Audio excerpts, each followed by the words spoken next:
All right, so we are joined by my dear friend, Dafina Skinner Armstrong, nurse practitioner right here in Jackson, has one of the most amazing stories to get into health science, just so many accolades, so many things she's done since becoming a nurse.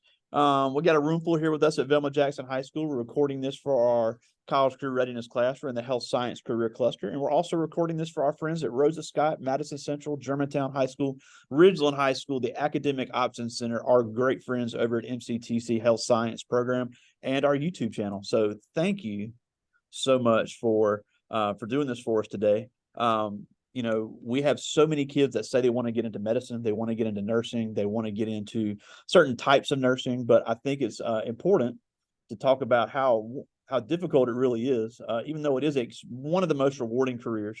It's pandemic proof, it's recession proof, but it is not just something you wake up one morning and say, I'm going to be a nurse, I'll make a bunch of money. It is a lot more that goes into it. But before we talk about any of that, we got to hear about your background, Jim Hill High School, Duke University. And you didn't think your career would take this path, but it's one of those things you got to hear it to believe it. That's right. Thank you so much for having me again. It's been a long time coming, but I'm glad I'm here. And just to start off, yes, I am a product of Jackson Public School Systems. I went to what is now Obama Magnet School, and then I was in the Academic and Performing Arts program and went to People's Middle School, and from there to Jim Hill High School in the International Baccalaureate program. After graduating from Jim Hill, I went on to Duke University. I did have an academic scholarship. I did have to pay a little bit, but still went on an academic scholarship. I had greater than a 4.0 GPA graduating from Jim Hill in the IB program.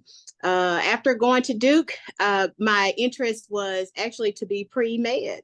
After discovering curriculums across Duke's form of study, I ended up going to law school actually when I graduated from Duke, but that just was not my thing. I did well, but sometimes you may be good at something, but it just may not be your niche. And law was not my niche, so I left law school. I ended up working in business and finance using the degree in sociology that I had garnered from Duke. And unfortunately, at 25 years old, I suffered what is known as a pulmonary embolism. That is a blood clot that traveled from my calf vein into my lungs. And generally, 9 out of 10 people do not survive that occurrence. I was the 1%er that survived. And after becoming a patient, I just redirected my life. My grandmother always told me that I was a nurse. She said, you know, you're smart enough to be a doctor. You're definitely smart enough to be a lawyer, but you have a nurse's touch. And that's something that most don't have. And, you know, her words just resonated back and forward through the years. And after I became a patient, and I said, you know what? My grandmother was right. Nursing probably is my calling. And after having to be at the hospital every day after suffering that pulmonary embolism for a while, I just dropped everything. Dropped my great job, my corporate accounts, my nice car, and I had to move back in with my mother. So my journey in nursing began then. I went to Hines Community College, and which is one of the most academically rigorous programs in nursing that you're going to get. I did apply to Duke again, and I applied to Hines. The determining factor was, did I want to pack up and leave Mississippi again, or did I want to stay home? So I decided to stay home, and I'm glad I did. I became a great nurse through the Hines program, and I will scream Hines praises to the end. It may be a community college, but it will prepare you for nursing. It will prepare you to take care of the patients in its entirety, mind, body, soul, their family members, everything that's needed to be a great nurse you will get at Hines.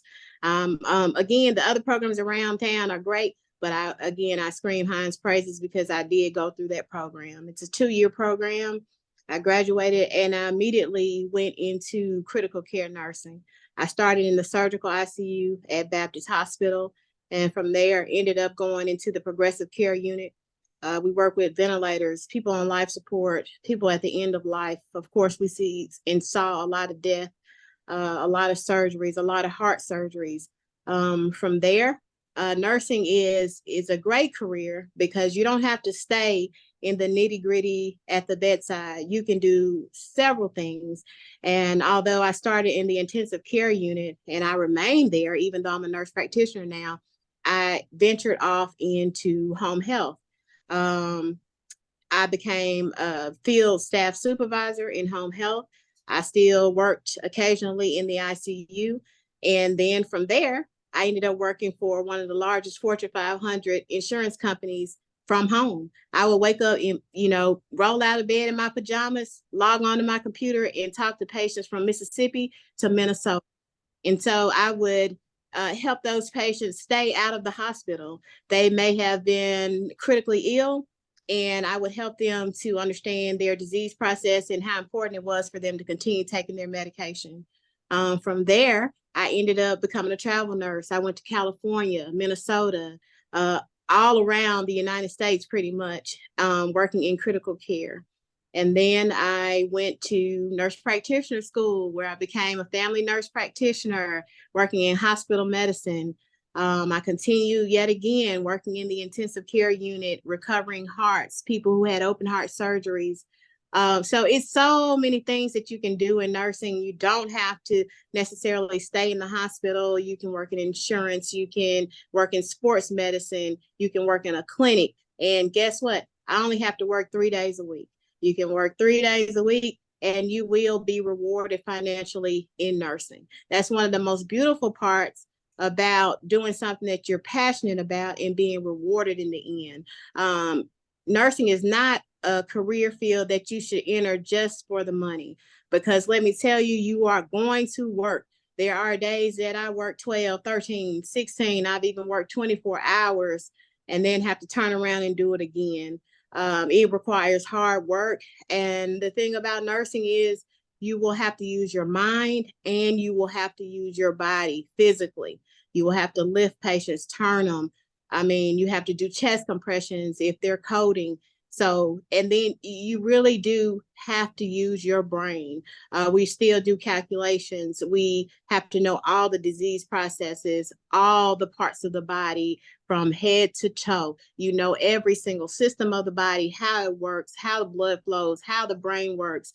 And it's just a beautiful thing because you continue to learn. I mean, you may have been doing this a long time, but each day you will learn something new. And you meet so many great people across the lifespan, and you learn how to treat children, babies, elderly adults. And one of the most rewarding parts and sad parts is that you sometimes are with people when they leave this earth. And it is something that stays with you for the entirety of your life, and you impact people and their families forever. And they will find you on social media. They'll see you in Walmart, but they'll always remember that you were the last person that held my loved one's hand, or, I got the word that my loved one had transitioned from you and you had taken such great care of my family member. But again, it's a rewarding field to enter, and you can call your own shots. If you want to be a millionaire in this career, you absolutely can. And you can do it in a very short amount of time, but it does require work. And most importantly, it requires compassion, and you have to be passionate about it. You have to want to do it. You have to love what you do every day, and you can't take it for granted. But again, nursing is a beautiful career choice, and it requires very, very, very, very talented and smart individuals. And believe it or not, if you believe in yourself, you can do it too. Yeah. And you talked about a few things that I really wanted to mention. First of all, I hear so many kids say they want to get into the medical field. And I know my friend Mary Slaughter over there at MCTC teaches the health science core, and she does a great job of showing the different areas. And you mentioned nursing, you have to have your hands on people. You have to move people. You have to deal with bodily fluids. You have to deal with smells. You have to deal with blood. You have to deal with urine. I mean, it's what our body does. And sometimes people can't control that stuff. You got to clean it up, and you got to make sure that it stops. So if somebody really is like kind of squeamish with that kind of stuff, but I still want to work in the medical field, there's a ton of careers that support nurses. And I know you had a big hand in COVID. Respiratory therapists are never been more important than they are right now with the onset of COVID. And then there's people in the labs, that the people in the pharmacy that are making the IVs for the nurses. So what are some of those other careers that support a nurse and a doctor in a clinic or hospital setting? And that's a great point you make. Ancillary staff, our colleagues are a tremendous part in how we function. Respiratory therapists, for example, are our hand-in-hand buddies, especially in the intensive care unit. They are the ones who help us manage the ventilators, which is the life support system, which helps people to continue to breathe when they can't do it on their own or are having trouble oxygenating. Respiratory therapists do breathing treatments. They help with percussive therapy to get the lungs recruit so that people can start breathing properly. But yet again, all of these different ancillary positions actually can build up to becoming a nurse. They may start in respiratory therapy and then they may transition on to nursing. Again, we work so, hand in hand in the field. Then you have your laboratory technicians. I mean, we couldn't function without them. They help to do our venipunctures and collect our blood. You have the microbiology lab technicians, which run our samples, which tell us if somebody is anemic, which tells us if somebody's electrolytes are out of balance. They help facilitate all of those things. If somebody needs blood, your lab techs will, type and cross match our blood and help us get that blood to the patient. But there are so many other ancillary parts or cohorts that we work with that kind of help the whole operation go around. So you don't have to be limited to nursing. There are different allied health positions, but respiratory therapy, lab technicians, even physical therapy assistants, physical therapy and occupational therapy techs and occupational therapists and physical therapists work greatly with us in the intensive care unit. A lot of those patients are immobile. They cannot move. They are sometimes sedated and paralyzed and on the ventilator. And so when we take all that sedation and paralytics off, they can't move like they normally would. They're super weak. So we need occupational therapy to help them be able to comb their hair, brush your teeth, be able to text, be able to get on your iPad. They can't do that because their dexterity is gone. Their arms are so weak. So they need physical therapy to kind of help them get out of the bed. And they all work with us. So you can start on that side and transition on to something, or you can remain in that position and continue to strive and build up your career from that part. Yeah, and you talk about Hines. Hines has one of the best PTA programs in the country. I've known people that did that physical therapy assistant program, and now they're in big cities bringing down some big bucks. So that is another great way to get your foot in the door. Now, something you've also mentioned, and I'm a big believer in this too. When people say they want to become a doctor because they just think it's big money. But one thing, the biggest drawback to being a MD is you are stuck in that specialty for the rest of your career, unless you want to go do a new residency.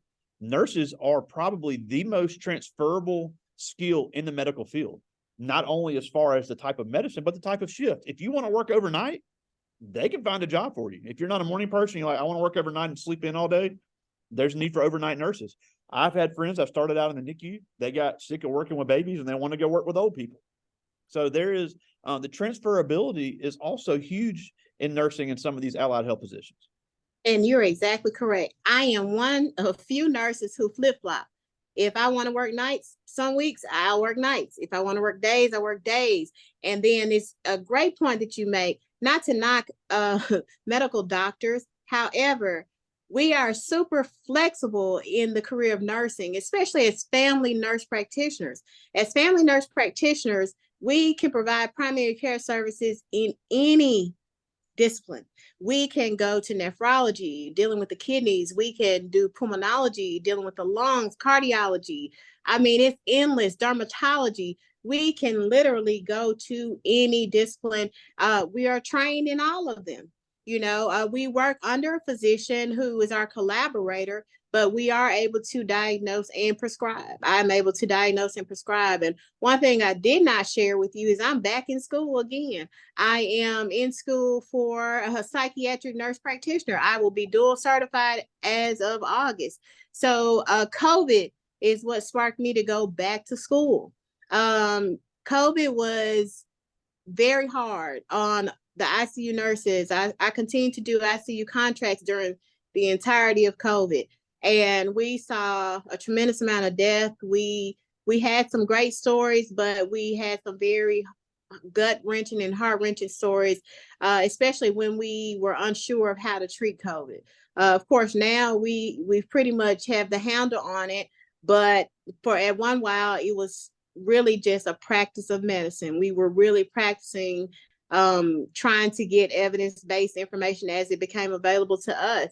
So after COVID, we saw an upturn on depression, anxiety. We had our elderly population who pretty much was shut in the house and had no human contact. So you saw huge amounts of depression after the numbers started to kind of drop. And even with nursing, you saw a lot of people with anxiety, a lot of people with depression after seeing so much death. So I said, well, I can treat the patient, especially when it comes to the mental illness portion, only a little bit could I treat. So I said, I need to be able to treat the patient in its entirety without having to go back to medical school. So I sought out postmaster's curriculums, which would gear me to become a psych nurse practitioner as well. And so I'm at the end of my program. I have one class left and I'll be done. But like I said, so that shows you can move in whatever direction you want. I'll remain a family nurse practitioner, but I'll be dual certified and continue to work in mental health as well. So the door is open, and it is, you call the shots on what you want to do with your career. Yeah, and two things that I know are needed right now, one, especially in nursing, and one in the medical field, period. There's a need for engineers and technology people. And I have friends in technology at the hospital, and they say, look, if the hospital shuts down, the doctors and nurses can't work. There's no record of drugs. There's no medical records. There's no way to monitor things except the old-fashioned way. So that's a big thing. And then the other thing is our country has changed. There is a huge need for men to get into nursing. Not only just for the diversity reasons, but I've heard female nurses say there's been so many times we didn't have a man to pick up a heavy patient.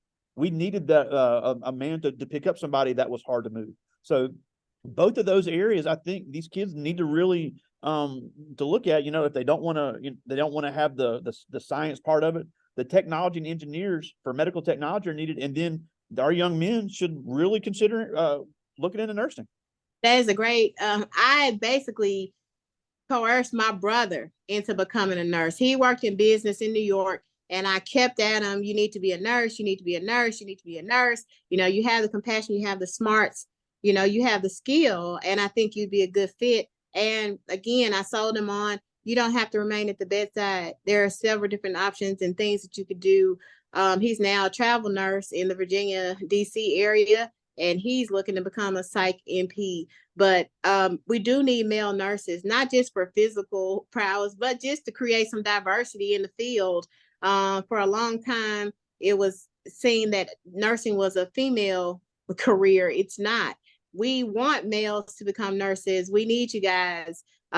We need your knowledge. We need your diversity at the bedside as well. And sometimes it's about relatability. You have some male clients who want to see a male nurse. They just want to have that mon frere moment, the brother to brother moment. And, we open it. There are some times where you may have some female clients who don't want a male nurse, but we can work around that. I mean, either way it goes, we want to help individuals. But technology, let's speak upon that for a moment. Electronic medical records is very, it's a mandatory thing. You do have some hospitals, like one of the hospitals I work, we are 1/4 paper and the rest 75% electronic. They're moving to a new electronic system, but we still have some record that's on paper, some medical charting that's on paper. We're one of the few hospitals left in the area that's still a 4th paper. But you still need people in technology. You still need nurse consultants who can consult the electronic medical record developers on how to develop the software. And yet again, there's another role that you can work in as a nurse. You can be a consultant on the electronic side to say, on our charting system, we needed to say, that the lung sounds are this, this, and this, or that the bed sores were here, here, and here. oh, you didn't address that this person had a dialysis catheter. So it's several things. Like I said, nursing is an amazing field. You can write your own ticket, and you don't have to stay in one little portion or corner of the field. There's so many things that you can do. It's really exciting. You could be a flight nurse. I mean, that's an awesome thing. Of course, there are some stipulations to being a flight nurse, like you need critical care experience. You have to pass certain tests, but that's all along your journey. And if you know that's something that you want to go into, you set your path as to where you're going to work and how you're going to move to achieve the goal. CRNA, that's a big thing that a lot of people are coming out of school saying, I want to be a certified registered nurse anesthetist. But with that goes critical care experience. You have to have critical care experience in order to be a CRNA.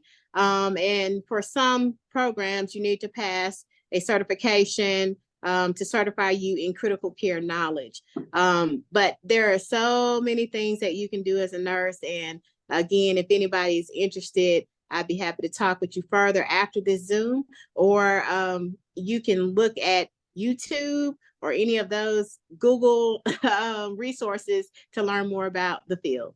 Now, before I get to the students' questions, I do want to talk about one more thing.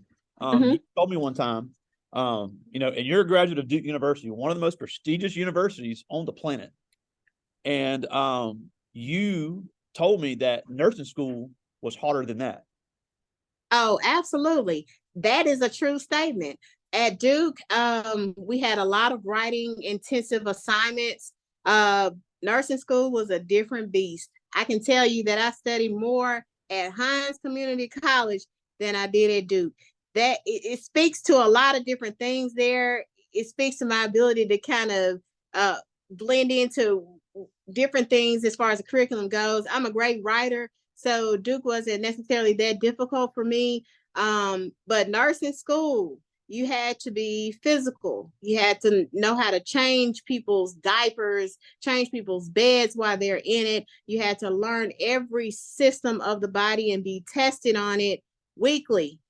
And at Duke, writing was part of our everyday happening, but the way we were tested in nursing school, you would have a test bank that had 4 answer choices, but 3 of them were correct. And so you had to choose the best choice. So it made the test even harder. So you'd be like, no, this is right. But it was an order that you had to go down to know which one to choose. And sometimes we would all choose the wrong answer. So but it was just learning what the best route to do. You would learn that airway, breathing, circulation is the order that you would always look at. If the person seemed like they could not breathe, or they were bleeding, those are all your critical assessment pieces that you would have to hit first. So it's a structure, it's a function, it's a rhyme and reason to doing everything in nursing. And yes, it was difficult. It was like boot camp. Yeah. And that's a great point too, because some people think they have to go to some fancy nursing school and spend a ton of money, and that's not the case. If you can get into one of those programs, that's great. But Hines Community College, Holmes Community College, and Ridgeland both have 2-year community college programs that you get the same license coming out of there as you would get going to MC. And MC is a great nursing program as well, but it's a lot cheaper to do the community college route. That's correct. And even if you do the community college route and you decide later that you want to get a Bachelor of Science in Nursing, you can do that.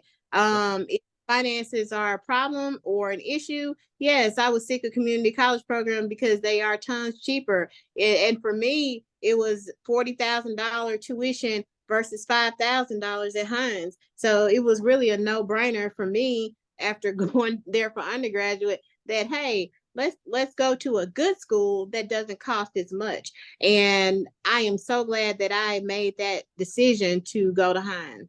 Yes.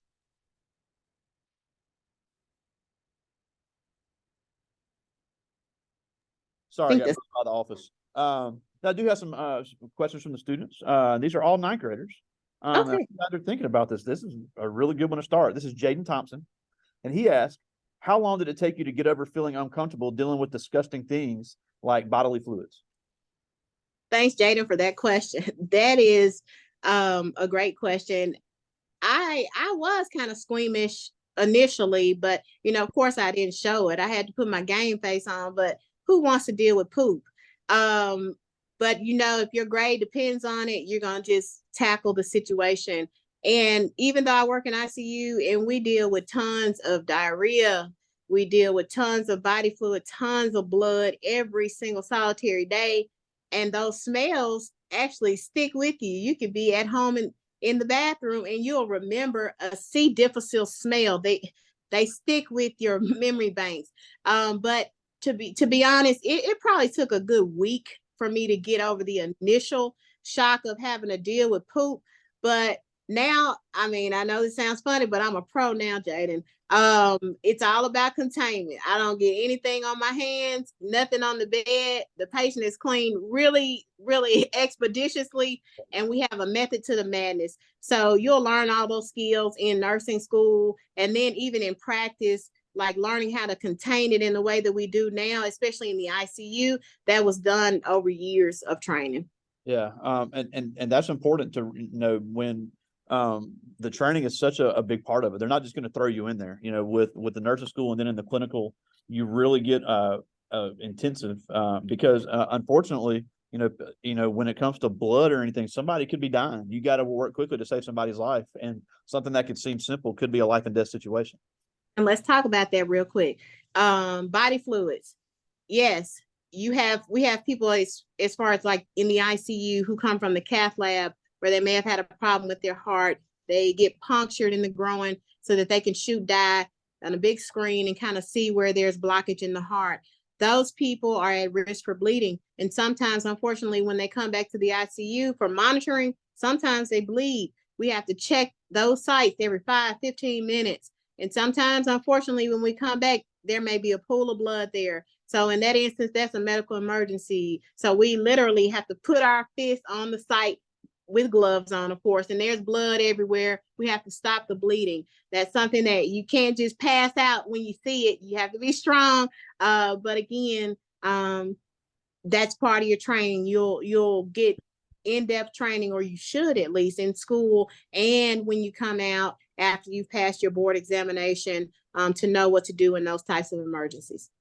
Yeah. Here's a good one too. This is Tykevian Boyd, and he asked, is working at night different than working during the day? That's a great question. It is.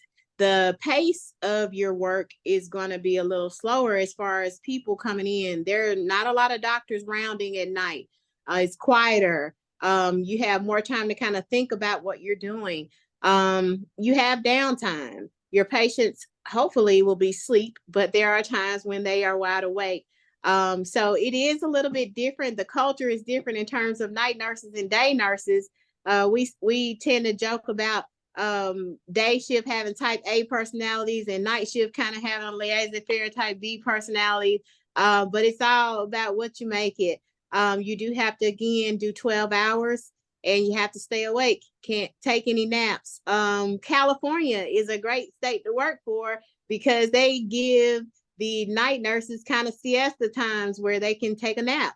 But in Mississippi, unfortunately, you don't have that. So you got to stay awake the full 12 hours and be ready to go. And the only advice for that is to have adequate sleep during the day. So you kind of have to switch your schedule to where you sleep during the day and are up ready to work through the night.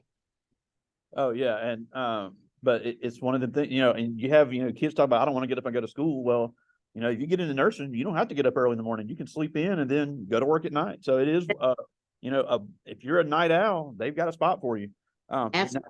We didn't talk about this, but I'm glad somebody asked this. This is Jayla Graham, and she asked, if I wanted to go to the military, would nursing be a great option?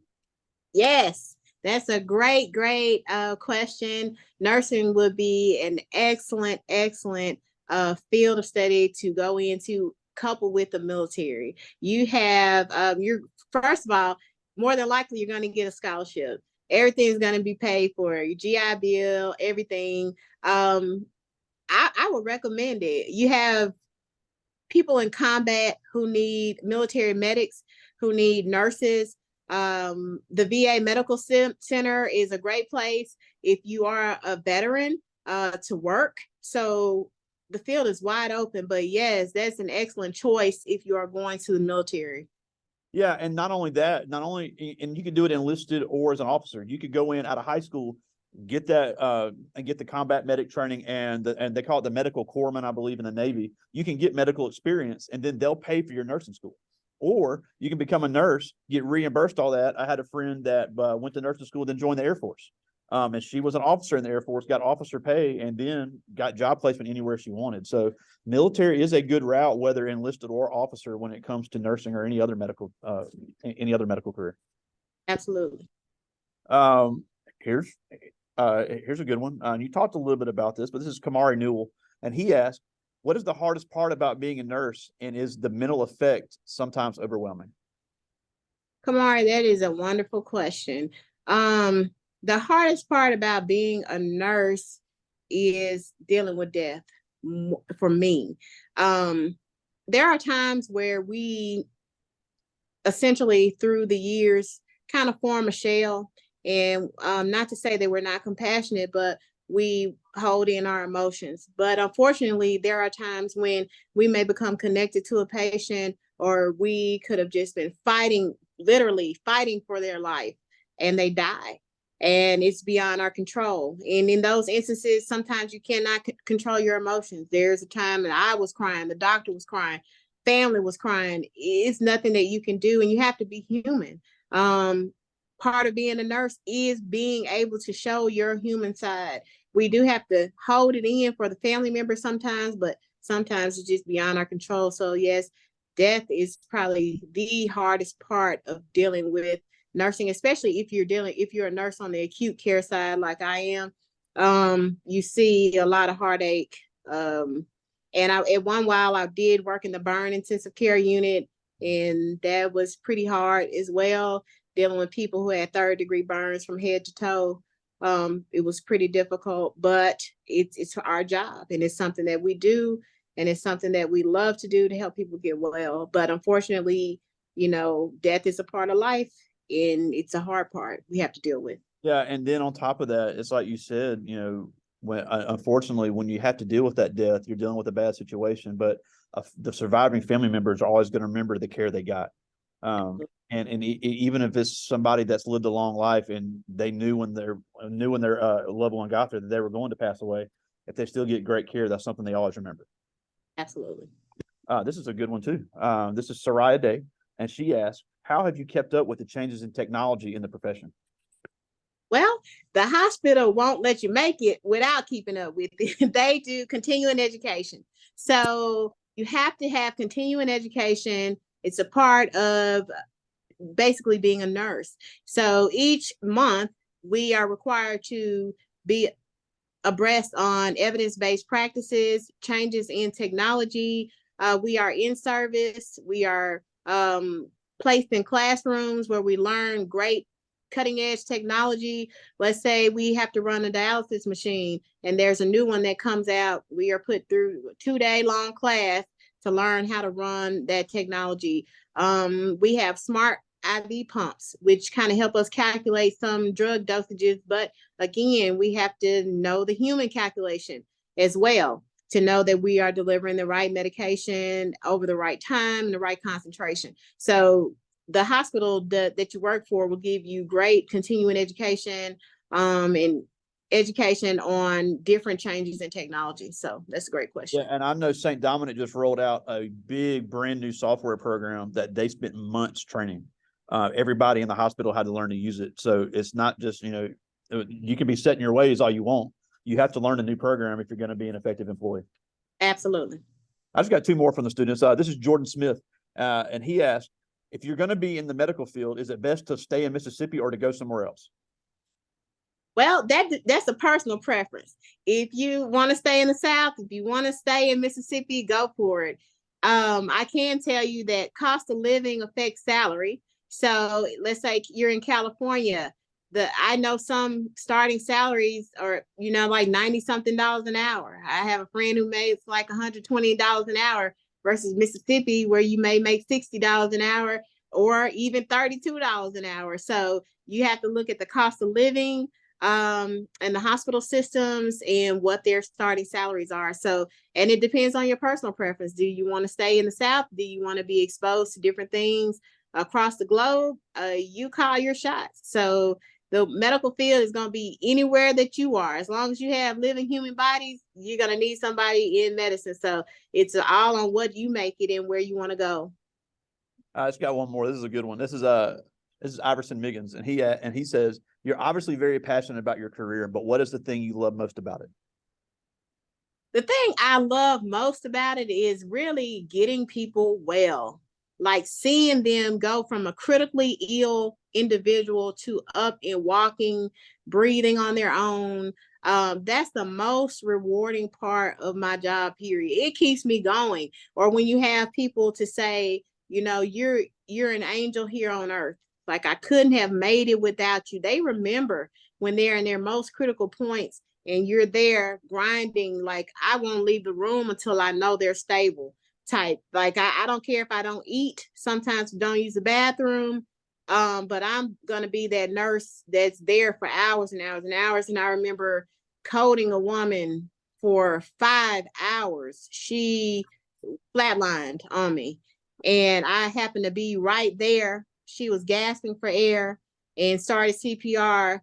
And I kid you not, the next day, time is brain. If you're right there and you can act immediately, you can start CPR when you're supposed to. I mean, she was on the ventilator, but the next day she was mouthing and writing, "Can I have some Rotel?" I kind of just stopped and paused and kind of laughed to myself. But I said, Dafina, if you had not started CPR when you did, she would not even have the mental anything to write that to you. And that's one of the rewarding parts. And I had a trainee at the time, and I said, "Do you see that?" I said, "You know what this means? It means that being there, witnessing an arrest and acting on it can save somebody's brain matter. They won't be a vegetable. They won't have a noxic brain injury." So those types of stories are what keeps me going in the profession, and to know that I'm in the right place at the right time and I've made the right decision as far as my career. Yeah, and we're almost out of time. But before we go, please tell that story about one of the first codes you had, and the old man, you didn't know he was conscious. And Okay. what happened in that exchange, because Yeah, I've always remembered that one, and it's so inspirational because I want these young people to hear about what about when that light. Because you said that's when the light switched, and I knew I was in the right place. So please tell us that story real quickly, because I love hearing it. Yes, I was a brand new nurse, and I was in a room, and I know you see on TV where people are on the ventilator and they have the tube in their throat. Well, this gentleman had a tube in his nose, and I kind of was looking at him. He was nasally intubated. He was on the ventilator. Well, he started gasping for air on the vent. So I knew something was wrong. So I went in and got my preceptor, and I'm like, he can't breathe. His oxygen numbers started declining, and then we were in a code situation. Well, I was right there the entire time. Tears started coming down his eyes because he felt that impending doom that he was going to die. I was wiping his eyes while we were bagging him, he had a mucus plug. We were trying to get the mucus plug out, but I simply held his hand while they continued to work on him, and they cleared his airway. And after the dust settled, after everyone was out of the room, after we stabilized him, I was right there at the bedside, still holding his hand, still wiping his face, kind of just trying to calm him down, telling him everything was going to be all right. Well, we took the tube out of his nose. They said he was ready to be extubated. Within the next hour of that situation, he was still ready to be extubated. He just had a mucus plug that was kind of clogging up his airway at that point. So once we took the tube out, in his raspy voice, because one thing when that tube is down the throat, it compresses the vocal cords. So sometimes you can't have a full voice. So you'll kind of be whispering. But in his whispering, in his raspy voice, he said, "I don't know who you are or where you've come from, but I'm going to tell God about you when I get to where I'm going." And I kind of turned, and he said, "You were the only person that was there for me every step of the way." He said, "You wiped my tears, you held my hand, and you never left my side." And so after that, I said, "Lord, I have done something pleasing in your sight. I have entered a profession that was meant for me." And so after that moment, I knew that nursing was my calling and that I had made the right choice. Unbelievable. I love hearing that. I can never hear that enough times. It's just so amazing what you've done. You know, you grew up right here in Jackson. Same area, same circumstances as a young minority female, but yet you just making so many ways, and it's not ending. And it's just, I cannot think of a better person to speak to us about the health science field and what nursing really can, how not only how difficult it is, but how rewarding and how amazing it can be to affect so many people. So we thank you so much, Dafinas Skinner Armstrong, right here in Jackson. Thank you so much for taking some time for us today. Thank you for having me. And again, like you said, if anybody wants to reach out to you to talk about getting into the health science field, they need to get in contact with you. Yes, they can reach me at dafinaskinner@yahoo.com, and I'll be happy to answer any questions that you may have. Thank you so much. I'll definitely talk to you soon, my friend. Thank you. See ya.